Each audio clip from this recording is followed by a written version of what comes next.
आप लोग के लिए अब बहुत कम टाइम बचा है, आप लोग के बोर्ड्स के टाइम पे चल रहा है। जैसे ही बोर्ड्स का टाइम खत्म होगा, CUET का प्रिपरेशन चालू हो चुका होगा। इन शॉर्ट अपन बहुत क्रिस्प लेवल पे अगर इनकी प्रैक्टिस करते चलेगा, आप बहुत अच्छे अच्छे क्वेश्चंस लगा सकते हो और जो ड्रीम कॉलेज है आप लोग का, डेफिनेटली आप पा सकते हो। हे वजाबादी, welcome back to CUET prepare commerce virtuals. मैं आप सभी का आशीष सर वापस आप लोग के बीच में आ चुका हूं और एक नई वीडियो सीरीज के साथ आप लोग के बीच में प्रस्तुत हो चुका हूं। तो डेफिनेटली आप लोग के लिए अब बहुत कम टाइम बचा है, आप लोग के बोर्ड्स के टाइम पे चल रहा है। जैसे ही बोर्ड्स का टाइम खत्म होगा, डेफिनेटली आप लोग का CUET का प्रिपरेशन चालू हो चुका होगा। तो मैं चाहता हूं कि मैं एक सीरीज अल्टीमेटली लॉन्च करूं इस चीज के अंदर, ताकि आप लोग को वन शॉट के बेसिस पे पूरे चैप्टर्स का रिवीजन करा दूं। जितना पर्सपेक्टिव अगर एग्जामिनेशन के पॉइंट ऑफ व्यू से समझेगी तो बहुत वैलिडिटी हो जाएगी। इन शॉर्ट अपन बहुत क्रिस्प लेवल पे अगर इनकी प्रैक्टिस करते चलेगा, आपके कॉन्सेप्ट्स अगर रिवाइज करवाने का मैं अगर कोशिश कर पाया, तो डेफिनेटली आप लोग को मजा आएगा और इसके अंदर आप लोग को बेनिफिट मिलेगा, जिसकी मदद से आप बहुत अच्छे अच्छे क्वेश्चंस लगा सकते हो और डेफिनेटली आप लोग बहुत अच्छा स्कोर कर सकते हो और जो ड्रीम कॉलेज है आप लोग का, डेफिनेटली आप पा सकते हो। तो without wasting any time, let's get started with our first one shot, जो कि इंट्रो टू माइक्रो इकोनॉमिक्स होने वाला है। देखो बेटा, मैंने जितना नोटिस किया है, micro economics one of the most angle कहते हैं ना, जैसे मतलब टफेस्ट एंगल कह लो या थोड़ा सा ट्रिकी एंगल कह लो, जिसमें बच्चा घूमता है। और मैं खुद मानता हूं NTA भी इस चीज को बकायदा एज एडवांटेज लेके चलती है, क्योंकि अब 2026 के अंदर सिलेबस के अंदर आप लोग को ही पता है, माइक्रो इकोनॉमिक्स भी आएगा, मैक्रो भी आएगा और इंडियन इकोनॉमिक डेवलपमेंट भी आने वाला है। तो बहुत अच्छे से अपन लोग को उसको सारी चीजों को कवर अप करना है, ताकि हमारी एक वन शॉट सीरीज के अंदर आप लोग को एक बेनिफिट मिल जाए कि चैप्टर का ओवरव्यू तो मिल ही गए, जिसके कारण आप लोग अगर इन डेप्थ एनालिसिस करना चाहते हैं तो हमारे पेड सब्सक्रिप्शन प्लीज उस चीज के लिए भी अवेलेबिलिटी है आप लोग के लिए। बट एक चीज की फॉर श्योर गारंटी मैं आप लोग को दे सकता हूं कि yes, we will cover many things in this video, जिसके अंदर आप लोग बहुत इजीली अपने क्वेश्चन सॉल्व कर पाओगे। ठीक है, तो चलिए इससे अपन स्टार्ट करते हैं। इंट्रोडक्शन टू माइक्रो इकोनॉमिक्स, जो कि 11th का टॉपिक है अल्टीमेटली, और वो क्या होने वाला है एक एक करके मैंने टॉपिक्स इसके अंदर रेफर करके रखे हुए हैं। आप चाहिए तो इन नोट्स को भी नोट डाउन कर सकते हो, तो आप लोग के लिए क्रिस्प पॉकेट नोट्स तैयार हो जाएंगे, ताकि आप लोग का revision at the time of examination से पहले बहुत ईजी हो जाएगा। ठीक है, तो चलिए बेटा शुरू करते हैं। ध्यान से देखिएगा, पहला हेडिंग क्या है, what is economics. What is economics क्या है, अल्टीमेटली ये आपको पता होना चाहिए कि इकोनॉमिक्स अपन 11th स्टैंडर्ड में जब स्टार्ट करते हैं तो इकोनॉमिक्स का फंडा है। इसमें लिखा है economics refers to making choices. One of the most important point है, मेकिंग चॉइसेस की बात चल रही है। तो कितनी चॉइसेस की बात है उस लेवल पे लेके चलना पड़ेगा, तभी आप लोग को क्लैरिटी मिलेगी। Making choices, just a minute, एक मिनट बेटा। यस, तो इसके अंदर मेकिंग चॉइसेस की बात करी इनने। ठीक है, choices in the presence of scarcity. But अब दो चीज आ गई है, एक बात है चॉइस की, किस चीज की चॉइस है, आपको स्केर्सिटी के अंदर। स्केर्सिटी क्या होता है, जहां पर किसी चीज की कमी होती है। अगर किसी चीज की कमी पर्सपेक्टिव आपको हिट कर रहा है, कोई भी वांट अगर इसकी चीज की अगर आपको कमी हिट कर रहा है, तो डेफिनेटली वहां पर क्या होगा, चॉइसेस की बात आएगी कि आप सिलेक्शन किस बेसिस पे करोगे। क्यों, क्योंकि आप लोगों को पता है इकोनॉमिक्स के अंदर जब अपन पढ़ते हैं तो अपने रिसोर्सेस इन नेचुरल लेवल पे लिमिटेड होते हैं। ये बहुत अच्छे से आप लोग को ऑलरेडी पढ़ चुके होंगे। ठीक है, तो इसमें ये बताना चाह रहा है कि वो मेकिंग है आपका चॉइसेस किस लेवल पे, जैसा प्रेजेंस होता है किस चीज का, स्केर्सिटी का, तो स्केर्सिटी वहीं अप्लाई होगी, या तो जहां पर डिमांड ज्यादा है सप्लाई कम है वहां स्केर्सिटी आने वाली है। डेफिनेशन इस चीज की भी अगर आपको पता है तो अल्टीमेटली ये चीज स्केर्सिटी को डिफाइन कर देगा। फंडा क्लियर हो गया। तो दैट इज इकोनॉमिक्स पर्सपेक्टिव में कि चॉइस मेकिंग पता होना चाहिए विद द टर्म स्केर्सिटी की बात करता है। ठीक है, नेक्स्ट मैं आप लोग को बताता हूं टू ब्रांचेस ऑफ इकोनॉमिक्स कौन कौन से होते हैं। डेफिनेटली आप लोग को पता है, माइक्रो इकोनॉमिक्स होता है एंड मैक्रो इकोनॉमिक्स होता है, जिसके अंदर क्या है, इट रेफर्स टू, माइक्रो क्या बोलता है, स्टडी ऑफ इंडिविजुअल बोल रहा है बेटा, the economics of unit as a economy. ठीक है, उस लेवल पे इकोनॉमी के अंदर वो क्या बोल रहा है, individual economies in the units की बात कर रहा है, कि अगर आपके बारे में आप पढ़ाई कर रहे हो या मेरे बारे में पढ़ाई कर रहे हो, उस लेवल की अगर अपन पढ़ाई करते हैं तो डेफिनेटली वो आपकी माइक्रो इकोनॉमिक्स कहलाती है। और इसी जगह मैक्रो की अगर मैं बात करूं तो it refers to the study of economies as a whole. मतलब आप लोग की जब अपन, आपकी भी बात हो रही मेरी बात हो रही है, उसका अगर समेशन कर दूं तो डेफिनेटली इंडिविजुअल की बात तो हो नहीं रही है। इधर दो जन आ गए तो दो जन की बात अगर हो जाए, या तीन जन, चार जन, and so on so for, पूरा एक इंडियन इकोनॉमी अगर बन जाए, तो डेफिनेटली वो एक मैक्रो इकोनॉमिक कॉन्सेप्ट हो जाता है। आई होप ये आप लोग को समझ में आ गया होगा। इसी के पर्सपेक्टिव से अपन बहुत शॉर्ट एंड क्रिप्स लेवल पे इसको चैप्टर्स को खत्म करने की कोशिश करेंगे ताकि आपका एक ब्रश अप हो जाए, क्योंकि आप मुझे पता है आप लोग ने इन डेप्थ एनालिसिस कर रखा होगा, बट ये सीरीज के अंदर बहुत अच्छे से मैं सीयूटी का चीजों को कवर करने की कोशिश करूंगा कि कौन कौन से पॉइंट्स एग्जैक्टली सीयूटी में अगर बोलते ना कि एमसीक्यू बेस में अगर पूछ लिया तो आप लोग बहुत इजीली सॉल्व कर पाओगे। ठीक है, नेक्स्ट देखिए। नेक्स्ट बोल रहा है बेटा मीनिंग ऑफ माइक्रो इकोनॉमिक्स। ये आप लोग को पता होना चाहिए, क्योंकि जनरली क्या होता है एग्जामिनेशन में 4 ऑप्शन आते हैं, आप लोग को एक सही करना जरूरी, वरना अगर एक भी गलत किया तो -1 बेमतलब में आप खो बैठोगे, और अगर सही कर दिया तो डेफिनेटली आपको 5 मार्क्स मिल जाएंगे। That is the main crucial point.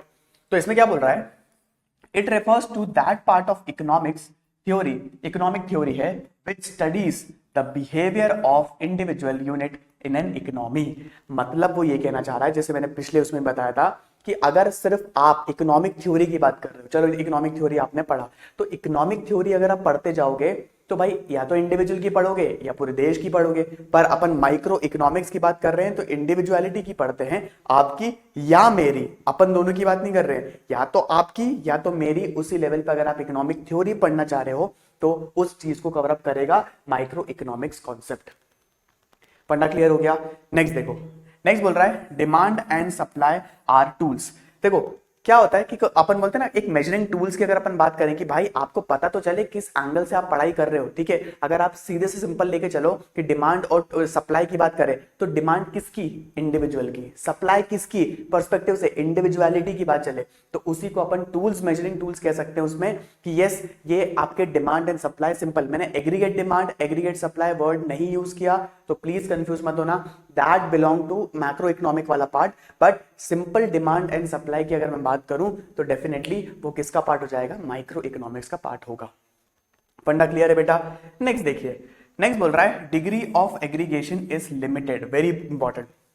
क्या होता है डिग्री ऑफ एग्रीगेशन, एग्रीगेशन मतलब पता क्या है कि जब आप एवरेज अगर पूरे इस लेवल के लेके चलो, मतलब बोलते ना कि अगर यूनिट वाइज लेके चल रहा हूं, 1 जन 2 जन 3 जन है ना, तो अगर मान लो सिर्फ अपन इसकी बात कर रहे हैं, सिर्फ एक इंडिविजुअल की बात चल रही है, राइट, एक इंडिविजुअल की बात चल रही है, तो इसमें क्या हुआ, लिमिटेड ही हुआ ना, क्योंकि अपन को क्या मतलब बाकी लोगों से, बाकी लोगों से अपन को क्या मतलब है, कोई मतलब नहीं है। अपना सिर्फ एक ही एंगल होना चाहिए कि भाई अगर इंडिविजुअलिटी के हिसाब से पढ़ रहे हो तो आपका एग्रीगेशन, एग्रीगेट बनेगा ही नहीं। एग्रीगेट बनता तो कैसे बनता, आप में और भी 4 लोग उसका एग्रीगेट करते, तब अपना डिग्री ऑफ एग्रीगेशन हाईएस्ट हो जाता, जो किसका पॉइंट पर्सपेक्टिव हो जाता है, मैक्रो इकोनॉमिक्स का। बट अपन डिग्री ऑफ इधर एग्रीगेशन किसका लेके चल रहे हैं, 1 जन का, तो ऑब्वियसली क्या होगा, 1 जन की बात है तो लिमिटेड ही होने वाला है। That is the main point.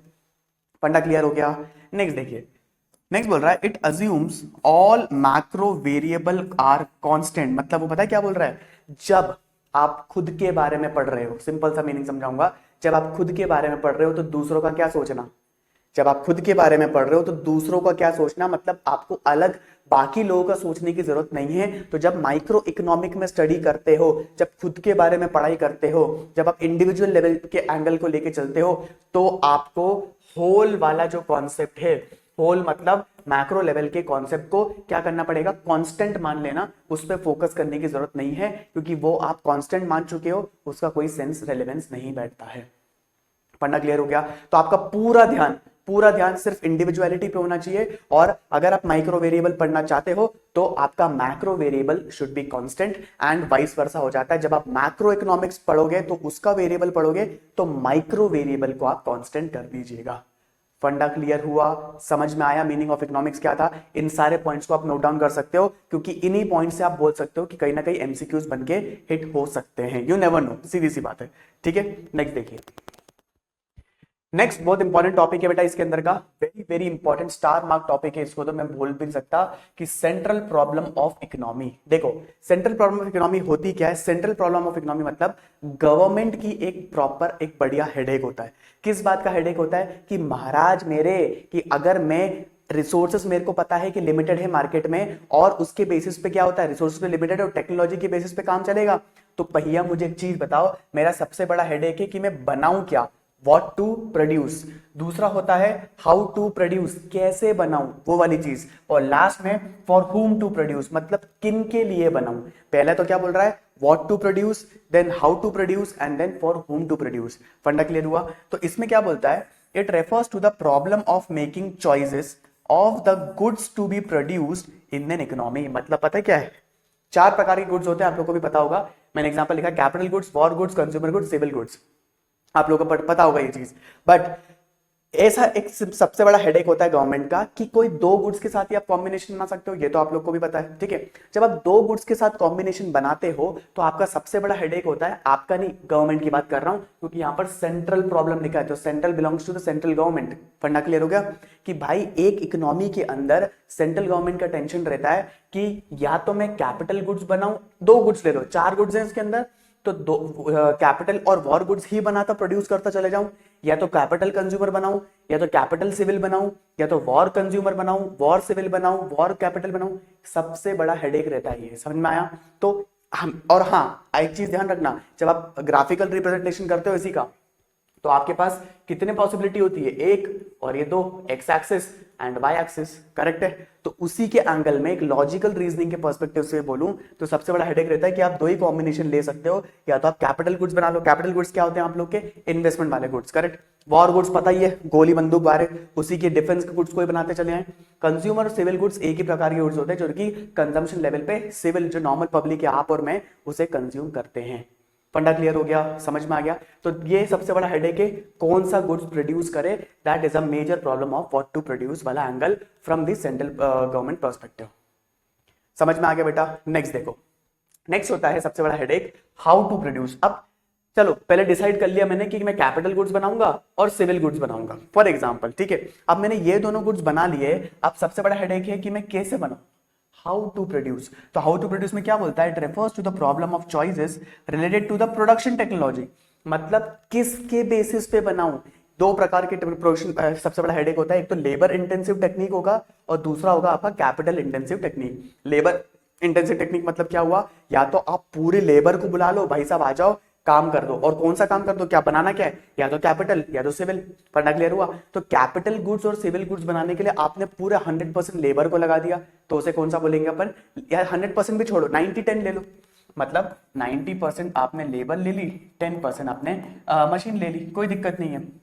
तो इसमें प्रोपोर्शनेट किसका ज्यादा है, सबसे ज्यादा लेबर का। तो ये कौन सा टेक्निक हो जाएगा, लेबर इंटेंसिव टेक्निक हो जाएगा। और इसी को मैं वाइस वर्सा कर दूं कि आपने 90% मशीन लगाई और 10% लेबर का यूज किया, तो that will be known as capital intensive technique.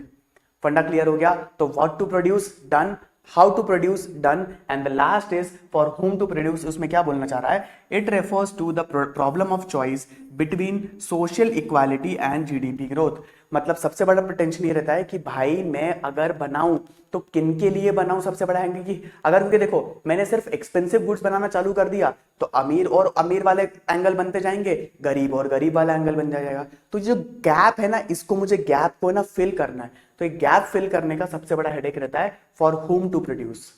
फंडा क्लियर हो गया कि इंफीरियर गुड्स ही मार्केट में अवेलेबल हो या सिर्फ एक्सपेंसिव मार्केट में अवेलेबल हो, या मॉडरेट लेवल पे वो कॉम्बिनेशन अपन को सेट करना पड़ेगा।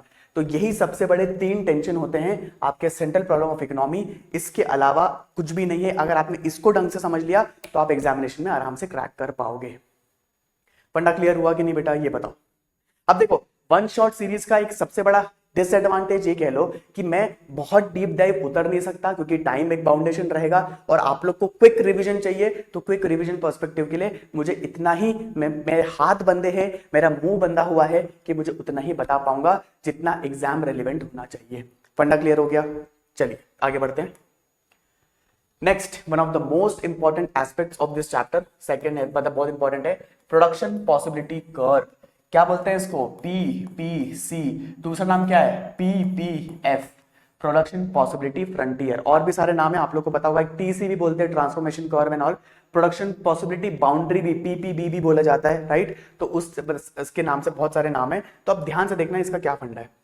इसमें कह रहा है, it is a curve showing different combination of production of 2 goods, very good, very important, 2 goods है, out of given resources and constant technology। मतलब आपके पास पहली बात तो रिसोर्स क्या है, लिमिटेड है। मतलब गिवन रिसोर्स, मतलब उनने बोला कि पूरे मार्केट में सिर्फ 100 यूनिट्स अवेलेबल है, तो 100 यूनिट से मैं कितना आउटपुट बना सकता हूं, वो मेरा एक्स अमाउंट होगा, दैट्स इट। मार्केट में कोई भी अगर मैं गुड्स बनाना चाह रहा था, 2 गुड्स, मैंने इधर 2 गुड्स की कौन सी बात चल रही, ध्यान रखना, क्या तो सिविल या वॉर या कैपिटल या फिर कंज्यूमर। फंडा क्लियर हो गया? तो उसका लिंक है इधर, कंफ्यूज मत होना, अभी भी मैं कह रहा हूं। तो वो 4 गुड्स में से कोई 2 गुड्स डिसाइड कर लिए। अब वो 2 गुड्स में से एक गुड्स का यूनिट कितना है आपके पास, ये रिसोर्स है, ये क्या है, रिसोर्स है बेटा। तो ये रिसोर्स कितना अवेलेबल है, सिर्फ 100। तो आप इससे कितना बना सकते हो मैक्स टू मैक्स, 100 का 102 या तो 110 तक जाएगा मैक्स टू मैक्स, एकदम इतनी एफिशिएंसी तो आने नहीं से रही। तो ये लिमिटेड है। उसके साथ साथ क्या हुआ, कांस्टेंट टेक्नोलॉजी है, टेक्नोलॉजी में बूस्ट फिलहाल नहीं है, उस चीज की बात चल रही है।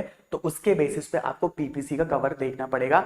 अब पीपीसी का क्या होता है, अजम्पशंस ध्यान से देखना, उसमें देखो assumptions are very important. Resource are limited, अभी मैंने बताया रिसोर्सेज आर लिमिटेड, उस चीज का मैंने पॉइंट क्लियर आउट कर दिया कि आपको बनाना उसी रिसोर्स में ही है। पानी अपना एक रिसोर्स है, लिमिटेड है, तो अब उससे क्या यूसेज है वो आप लोग को उसके बेसिस पे यूज करना देखना पड़ेगा। फंडा क्लियर हो गया? नेक्स्ट देखिए, fuller utilization of resources, very important. 100 units अगर पूरी दुनिया में अवेलेबल है तो उससे आप जो भी बनाओगे you have to be very careful and you have to use your resources fully. इसको बोलते हैं एफिशिएंट वर्ड, एक बहुत इंपॉर्टेंट वर्ड है, प्लीज इसको नोट डाउन कर लेना। Efficiently you have to work on it, ताकि अच्छे लेवल पे आप उसका यूसेज कर पाओ और आउटपुट निकाल पाओ। ठीक है, नेक्स्ट देखो, production technology remains constant. Obviously production technology को कांस्टेंट रिमेन क्यों माना गया, क्योंकि वो ये नहीं चाहते कि इसका जो आउटपुट है इस सिर्फ किससे बढ़े, टेक्नोलॉजी के इंक्रीमेंटेशन से नहीं बढ़ना चाहिए। उसका ये इमेजिंग है कि जो टेक्नोलॉजी है वो कांस्टेंट रखा जाएगा, पर अपना मेजर फोकस काय पे होगा कि रिसोर्स अपने लिमिटेड ही रहने वाले हैं। That is a main point. और ये अजम्पशन है बेटा, वेरी इंपॉर्टेंट, अजम्पशन वाला एंगल है। तो उसने ये अज्यूम कर लिया कि टेक्नोलॉजी आपकी कांस्टेंट है। इकोनॉमिक्स के अंदर बहुत सारी चीजों के ना मतलब और रीजंस नहीं होते, you have to assume and you need to answer. What I said, you need to assume and you need to answer. फंडा क्लियर है? नेक्स्ट देखो, and the last point is only 2 goods will be produced. अब वो बोलोगे sir 3 क्यों नहीं बना रहे, तो सिंपल सा एक लॉजिक दे देता हूं, ऐसा कोई लॉजिक, बट ध्यान से देखो, ये क्या है, ग्राफ है। इधर 1 गुड्स आ सकता है, इधर 2 गुड्स आ सकता है। अब ग्राफ ऐसे वैसे थोड़ा ना बनेगा भाई मेरे, ये तो मान गए ऐसे ऐसे ग्राफ बनता है कि नहीं, 2 ही एक्सेस होते हैं ना, एक्स एक्सिस और वाई एक्सिस, तो उसमें कितने गुड्स अलाइन कर सकते हो, अब 2 गुड्स अलाइन कर सकते हो। सेंसिबली उनने 2 गुड्स की ही बात करी है। फंडा क्लियर हो गया? बहुत सारी चीजें आप लोगों के दिमाग में इफ्स एंड बट्स आ होंगे। अगर ये मेरा फुल बैच कोर्स होता तो डेफिनेटली आप लोगों को मैं इन डेप्थ एनालिसिस देता और इस चीज का बहुत अच्छे से डीप डाइव ज्ञान देता और लंबी क्लास चलती, बट मेरे हाथ बंधे हैं, मैं अभी भी कह रहा हूं मेरा मुंह बंधा हुआ है, टाइम बाउंडेशन है, इसलिए मुझे बहुत जल्दी कवर अप करवाना पड़ेगा। ये कह सकते हैं कि एक्सप्रेस वीडियो है ताकि आप लोग को बेटर मिलता जाए और रिवीजन हो जाए कॉन्सेप्ट्स का जो कि आप लोग ऑलरेडी पढ़ चुके हो।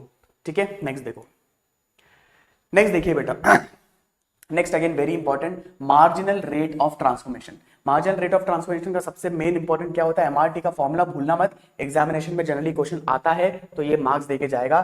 Change in sacrifice of goods 1 divide by change in sacrifice, change in gain of goods 2। मतलब क्या बोलता है, सिंपल सा एमआरटी का एक कॉन्सेप्ट है, एक गुड्स एक्स होगा एक वाई होगा। ठीक है, अगर ये गुड क्या हो रहा है, न्यूमरेटर वाली अगर मैं एंगल की बात करूं तो सैक्रिफाइस कर रहा है, तो ये अगर सैक्रिफाइस करता जाएगा तो ये गुड प्रोड्यूस करता जाएगा, मतलब ये हो जाएगा 10 8 6, ये हो जाएगा 1 2 3। फंडा क्लियर हो गया? एक सैक्रिफाइस कर रहा है तो उसी प्रोडक्शन से वो दूसरा गेन करता जाएगा। सिंपल सा फंडा है बेटा। ठीक है, और जो सैक्रिफाइस कर रहा है वो न्यूमरेटर में आएगा एंड जो गेन कर रहा है वो डिनोमिनेटर में आएगा। That is a rule of MRT. फंडा क्लियर हो गया? इसके हिसाब से मैंने समझा दिया, a short of small schedule मैंने क्लिक कर दिया। नेक्स्ट अगर मैं बोलूं तो फीचर्स ऑफ पीपीसी क्या है बेटा, वेरी इंपॉर्टेंट है, ध्यान रखना। PPC slopes downward, very important. मैंने आप लोग को पीपीसी का ग्राफ बना के रखा है, पीपीसी स्लोप्स डाउनवर्ड, ये देख लो, ये एरो दिख रहा है, पीपीसी स्लोप्स डाउनवर्ड बेटा। ये क्लिक, ये जो बन रहा है ना, ये जो नीचे डाउन गिर रहा है, तो उसी का सबसे क्लासिक एग्जांपल है पीपीसी स्लोप्स डाउनवर्ड। फंडा क्लियर हो गया? नेक्स्ट है PPC is concave to the origin, very important point, examination में एमसीक्यू में आ चुका है। स्टिल मैं बता रहा हूं आप लोग को कि कॉन्केव टू द ओरिजिन बोलता है ये। ठीक है, ये कौन सा है, देखो ये जो फुग्गा फूला हुआ है, जो फुग्गा फूला हुआ है ये कॉन्केव होता है, ध्यान रखना। और एक होता है कॉन्वेक्स, कॉन्वेक्स मतलब यूं होता है। ठीक है, आप लोगों ने पढ़ा होगा कौन सा कॉन्वेक्स क्या होता है, इंडिफरेंस कर्व एनालिसिस होता है, ये आप लोग को ही पता है, बट मैं बता रहा हूं फिर भी कि ये क्या है, कॉन्केव, और ये कौन सा है, कॉन्वेक्स, और ये होता है स्ट्रेट लाइन। ठीक है, इन तीनों का एक कारण है, इन तीनों का एक कारण है, वो भी लिख के रखा मैंने आप लोग के सामने। अगर एमआरटी बढ़ रही है, मार्जिनल रेट ऑफ ट्रांसफॉर्मेशन बढ़ रहा है, तो कौन सा बन जाएगा बेटा, कॉन्केव बनेगा। अगर एमआरटी घट रही है तो कॉन्वेक्स बनेगा, और एमआरटी अगर कांस्टेंट है तो स्ट्रेट लाइन बन जाएगी। तीनों केस कवर हो गए, समाप्त कर लो अपना टॉपिक। फंडा क्लियर हुआ कि नहीं हुआ ये बताओ, समझ में आ गया? अब इसके अंदर एक चीज और बता देता हूं आप लोग को कि आप ध्यान से देखा होगा कि जो on the A B C D, ये जो ऑन द लाइन पीपीसी बोलते हैं इनको, ऑन द लाइन, तो इसका मतलब आपने एफिशिएंट यूज ऑफ रिसोर्स किया हुआ है। एफिशिएंट मतलब जितना आपको 50 यूनिट आपको दिया, आपने 50 यूनिट का आउटपुट अच्छे से यूज किया, आपने ज्यादा वेस्ट नहीं किया। That is a very good point, ठीक है? एफिशिएंट यूज ऑफ रिसोर्सेज बोला जाता है। ये जो ई वाला पॉइंट दिख रहा है इसका मतलब होता है अंडर यूटिलाइजेशन ऑफ रिसोर्स। आपको 50 दिया, आपका आउटपुट अच्छा निकालना चाहिए था, आपने 10 या 30 का ही आउटपुट निकाला और बोला मेरे पास तो यही है, टेक्नोलॉजी का ढंग से यूज नहीं किया और रिसोर्स भी आपने अंडर यूटिलाइजेशन करके रखा हुआ है, ठीक है? नेक्स्ट जो एफ पॉइंट दिख रहा है आपको, this is known as over utilization of the resources. मतलब आपको आउटपुट जो यूनिट्स दिया हमने 50, पर आपने आउटपुट निकाल दिया 60 या 70 का। That is a very good perspective, जिसमें आपने टेक्नोलॉजी और रिसोर्स दोनों का ध्यान रख के ओवर यूटिलाइजेशन कर दिया है। फंडा क्लियर हुआ? पर सबसे बेस्ट क्या होता है मुझे एक चीज बताओ, सबसे बेस्ट माना जाता है ऑन द लाइन पीपीसी बोला जाता है। This is outside the line of PPC, this is inside the line of PPC. फंडा क्लियर है? ये सारे पॉइंट्स को आप नोट डाउन कर सकते हो, आपके रिविजन के लिए बहुत काम आएगा, तभी भी कह रहा हूं please be careful about it. Next देखिए, नेक्स्ट आपका आएगा shift in the PPC. Shift in the PPC क्या होता है, ध्यान से देखना। When there is a change in the resources and technology of in a both the goods की बात चल रही है, मतलब एक गुड्स यहां पर है, एक गुड्स यहां पर है। ध्यान से देखना, ए दिख रहा है, ये ए है। जब आपका ये ऑलरेडी था पीपीसी, अगर इसमें दोनों में शिफ्ट आया B1 A1, देखो राइटवर्ड शिफ्ट है, ध्यान से देखो, ये आप लोग को एरो दिख रहा होगा, दोनों में शिफ्ट आया है तो डेफिनेटली कौन सा हो जाएगा, राइटवर्ड शिफ्ट हो जाएगा दोनों में, ए गुड्स में भी और बी गुड्स में भी। फंडा क्लियर हुआ? और ये आउट बाहर निकल रहा है, राइटवर्ड शिफ्ट दिख रहा होगा आप लोग को, ये क्या है, लेफ्टवर्ड शिफ्ट। तो लेफ्टवर्ड शिफ्ट क्या होता है भाई, अगेन ये वाला ओरिजिनल वाला था B1 और A1, मतलब अंदर की तरह कॉम्पैक्ट हो गया। तो ये देख लो, एरो देख लो, एरो से समझ में आ जाएगा कि लेफ्टवर्ड शिफ्ट उसने मार दिया है। और एक चीज ध्यान रखना, दो चीज का कारण है, एक तो रिसोर्सेज और एक टेक्नोलॉजी। अगर रिसोर्सेज टेक्नोलॉजी में एडवांसमेंट हुआ तो आप कहां जाओगे, राइटवर्ड शिफ्ट में आ जाओगे, और अगर कॉम्पैक्ट हुआ, इनमें डिग्रेडेशन आया, तो आप लेफ्टवर्ड शिफ्ट पे आ जाओगे। फंडा क्लियर हुआ बेटा? ये है आपका शिफ्ट इन द पीपीसी। एक बार आप नोट डाउन कर सकते हो, स्क्रीन पॉज कर लेना, मैं नेक्स्ट टॉपिक पे जंप करता हूं। ध्यान से देखो, नेक्स्ट टॉपिक आया आपका rotation in the PPC. Again very important point, इसमें ध्यान देखो क्या बोल रहा है, when there is a change in the productive capacity with respect to only one goods, बोल रहा है बेटा only one goods, the rotation can be either on the X axis और ऑन द वाई एक्सिस। ध्यान से समझ लो क्या बोलना चाह रहा है। अगर rotation on the X axis की बात करता है तो देखो एक्स एक्सिस ये है, ये मान गए। अब ध्यान से देखो, रोटेशन मतलब इधर आया और इधर आया, इधर से शिफ्ट किया उसने, ए से A1 पे आया, पर B कांस्टेंट है। देखो ध्यान से देखो, B को कोई उन्हें छेड़खानी नहीं, क्यों? क्योंकि छेड़खानी इसलिए नहीं क्योंकि उसने वन गुड की ही बात करी है, चेंज किसी एक गुड में आएगा। तो एक्स एक्सिस में शिफ्ट मार दिया, ये आपका देखो राइट वर्ड उसने कन्वर्ट कर लिया, ठीक है? एडवांसमेंट हो चुका है, किसी एक गुड्स में, एक उसके रिसोर्सेज में हुआ है। फंडा क्लियर हुआ? और इधर आ जाएगा rotation on the Y axis, मतलब वाई एक्सिस ये था आपका, ध्यान रखा, पहले B इतना प्रोड्यूस कर रहा था, B1 हो गया, तो मतलब ऊपर की तरफ शिफ्ट मारा और ये यहाँ पर कांस्टेंट रह गया है आपका गुड। ये G2 और G1 ना, ये गुड्स की ही बात कर रहा हूं मैं, और कुछ भी नहीं है। फंडा क्लियर हो गया कि नहीं हुआ, जल्दी बताइए। प्रॉपर फंडा क्लियर है? ठीक है, बस इसी के साथ मैं आप लोग को एक ही चीज बताऊंगा कि इसका अपना चैप्टर का वन शॉट अपना हो चुका है। इसके अंदर मैं सारी चीजें ऑलमोस्ट कवर अप कर ली जो एग्जामिनेशन पर्सपेक्टिव के लिए वेरी इंपॉर्टेंट है। और इसके अलावा कुछ रहा तो प्लीज मुझे कमेंट बॉक्स में बताना, मैं उसके लिए भी वीडियो आपको बना दूंगा। मिलते हैं, आप अपना अच्छा खासा रिविजन करते रहो, क्योंकि अपना मोटिव भूलना नहीं है कि पढ़ेंगे तो हद कर देंगे, नहीं तो प्रोग्राम यहीं के नहीं रद्द कर देंगे। प्लीज अपनी तैयारी अच्छी करते जाइए। All the best for CUET 2026। See you in the next video, take care, good bye.